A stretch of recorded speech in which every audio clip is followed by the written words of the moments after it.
સુરતમાં અસામાજિક તત્વોનો આતંક રોજે રોજ જોવા મળી રહ્યો છે। ત્યારે ઉધના વિસ્તારમાં માથાભારી સમયે ઘર પાસે એક યુવાન પર ચપ્પુ વડે હુમલો કર્યો હતો, જેને લઈને ઇજાગ્રસ્તને સારવાર માટે નવી સિવિલ હોસ્પિટલ ખાતે ખસેડવામાં આવ્યો હતો। સુરતમાં છેલ્લા ઘણા સમયથી અસામાજિક તત્વો બેફામ બની ગયા છે અને આમ જનતા પર જીવલેણ હુમલાઓ કરી રહ્યા છે। સુરતના ઉધનામાં આવી જ રીતે એક અસામાજિક તત્વએ એક યુવાન પર જીવલેણ હુમલો કર્યો હતો। વાત એમ છે કે સુરતના ઉધના વિસ્તારમાં આવેલા કૈલાસનગર ખાતે રાહુલ જાદવ નામના યુવાન પર કૈલાસનગર ખાતે જ રહેતા માથાભારે અસામાજિક તત્વ કિરણે જીવલેણ હુમલો કર્યો હતો। માથાભારે કિરણે રાહુલ જાદવ પર રેમ્બો છરા વડે હુમલો કરતા તાત્કાલિક ઇજાગ્રસ્ત રાહુલને લોહીલુહાણ હાલતમાં સારવાર માટે નવી સિવિલ હોસ્પિટલમાં ખસેડ્યો હતો, જ્યાં તેની સારવાર કરાઈ રહી છે। ગત રોજ ઉધના પોલીસ સ્ટેશન વિસ્તારમાં એક બનાવ બન્યો હતો। આ બનાવમાં હકીકત એ મુજબ છે કે ગઈકાલે 30 તારીખના 4:30 થી 5 વાગ્યાની આસપાસ 5-6 મિત્રો બેસી રહ્યા હતા એમની ઓફિસમાં। એ દરમિયાન ફરિયાદી રાહુલ જાદવને એની સાથે બેસેલા એક મિત્ર એવા કિરણ આહિરે પોતાના પાસે રહેલું એક ચપ્પુ હતું એ કાઢી અને સીધું એના હાથમાં મારી દીધું હતું અને ખૂબ જ ગંભીર ઈજા પહોંચાડી હતી। એ બનાવ અનુસંધાને પોલીસે ગુનો રજીસ્ટર કર્યો હતો। હાલ જે ફરિયાદી છે એની સારવાર ચાલુ છે। પોલીસે આરોપીની ધરપકડ કરી લીધેલ છે અને અત્યારે પોલીસ કસ્ટડીમાં છે। સર, મારવાનું કારણ શું?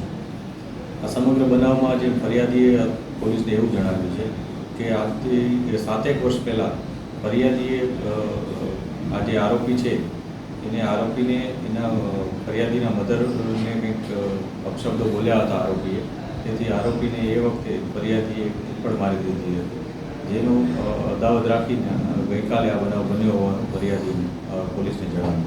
સર, આરોપી કોણ છે અને ભોગ બનનાર શું વ્યવસાય સાથે સંકળાયેલો છે? આરોપી કિરણ આહિરે કરીને છે, એ ફરિયાદીનો મિત્ર જ છે, એની સાથે જ બેસી રહેતા હતા। ગઈકાલે જે બનાવ બન્યો એ ફરિયાદીની પોતાની કોઈ ઓફિસ છે, એમાં બધા મિત્રો એના બેસી રહ્યા હતા, એટલે એકબીજા સાથે ખૂબ જ ઘણા સમયથી એકબીજાને ઓળખે છે, એકબીજાના સંપર્કમાં છે।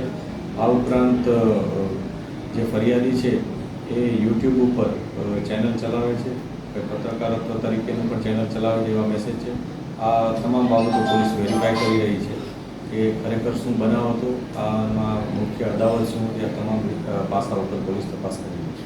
સાહેબ, આટલા વર્ષ પછી હુમલા કરવાનું કારણ શું? અગાઉ શું પ્રયાસો થયા હતા અને ઘટના કંઈ સીસીટીવીમાં બી કેદ થઈ જવા પામ્યું છે? આ સમગ્ર ઘટના સીસીટીવીમાં કેદ થયેલ છે, પરંતુ જે બનાવ બન્યો છે એમાં જે અદાવતનું વાત કરી છે 7 વર્ષ અગાઉનો એ લોકો બંને વચ્ચે કોઈ ઇસ્યુ થયો હતો એ બાબતનું છે, અને જે 7 વર્ષ પછી કેમ અચાનક આ બનાવ બન્યો એ બાબતે પોલીસ અત્યારે ફરિયાદીની વધારે પૂછપરછ કરી અને માહિતી મેળવી રહી છે। આ ઉપરાંત ત્યાં હાજર કેટલાક લોકો પણ હતા, તેઓ પાસે પણ પોલીસ માહિતી મેળવી રહી છે કે એ દરમિયાન આ બંને વચ્ચે કોઈ બનાવ બન્યો હતો, કોઈ બોલાચાલી થઈ હતી કે નહીં, એ બાબતે પણ પોલીસ તપાસ કરી રહી છે। તો ઘટનાની જાણ થતાં જ પોલીસ કાફલો પણ સ્થળે દોડી જવા પામ્યો હતો અને તપાસ હાથ ધરી ઉધના પોલીસે તાત્કાલિક હુમલાખોર માથાભારે કિરણને ઝડપી પાડી સળિયા પાછળ ધકેલી દીધો હતો। આ તો આરોપી સામે કડકમાં કડક પગલાં લેવામાં આવે તે માંગ ઉઠવા પામી છે। અઝર કુર્સી સાથે હર્ષદ સેઠા।